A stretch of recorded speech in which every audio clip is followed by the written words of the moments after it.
कार्यालय छीनते ही चाचा पारस ने उठाया बड़ा कदम। अब क्या करेंगे चिराग पासवान? नीतीश सरकार किसके समर्थन में खुलकर आई? बिहार के चाचा पशुपति पारस और चिराग पासवान के बीच जंग कोई नई बात नहीं है। किस तरीके से चाचा पारस ने चिराग के पूरे सांसदों को तोड़ लिया था, पार्टी को तोड़ लिया और फिर पार्टी और कार्यालय और आवास सब पर कब्जा जमा कर बैठे।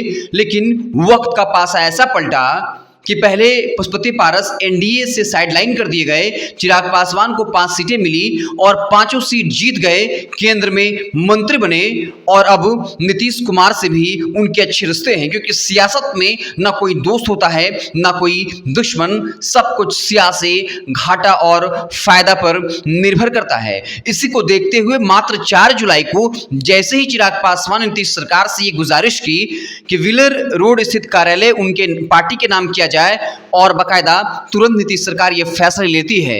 लेकिन फिर अब पशुपति पारस जो है वो हाईकोर्ट पहुंच चुके हैं, याचिका दायर किया है, हाईकोर्ट ने याचिका स्वीकार कर लिया, इस पर सुनवाई होनी है। लेकिन अब नीतीश सरकार चिराग पासवान के समर्थन में उतर आई और एक बहुत बड़ा बयान दे दिया। साफ तौर पर यह कहा कि 2 वर्षों से पशुपति पारस और उनकी टीम ने उस आवास का कार्यालय का किराया नहीं दिया था। इसके अलावा ये कहा था कि 2019 से ही नवीनीकरण का काम लंबित है। इसके अलावा नीतीश सरकार की तरफ से ये दलील भी दिया गया कि एक बार भी रेन्यू जो है वो नहीं कराया गया है और चूंकि चिराग पासवान ने इसके लिए जो है वो मांगा था तो हमने उन्हें दे दिया है। और ये भी कहा कि मात्र 2 साल के लिए ही किसी को मकान कार्यालय आवंटित किया जाता है, उसके बाद पारस और उनकी टीम ने रेन्यू कराया ही नहीं। यानी साफ तौर पर नीतीश सरकार जो है वो चिराग पासवान के समर्थन में खुलकर चली आई है, क्योंकि नीतीश कुमार ये जानते हैं कि अगर चिराग पासवान उनके खिलाफ बयान देते हैं तो उनकी मुश्किलें बढ़ सकती हैं। हालिया दिनों में 11 दिनों में 7 पुलें गिरी हैं। चिराग पासवान ये जरूर कह रहे हैं कि हमने नीतीश कुमार से बातचीत की है, लेकिन खुलकर हमला नहीं कर रहे हैं। चिराग पासवान ने नीतीश कुमार का क्या हश्र किया बिहार की राजनीति में, ये किसी से भी छिपा हुआ नहीं है।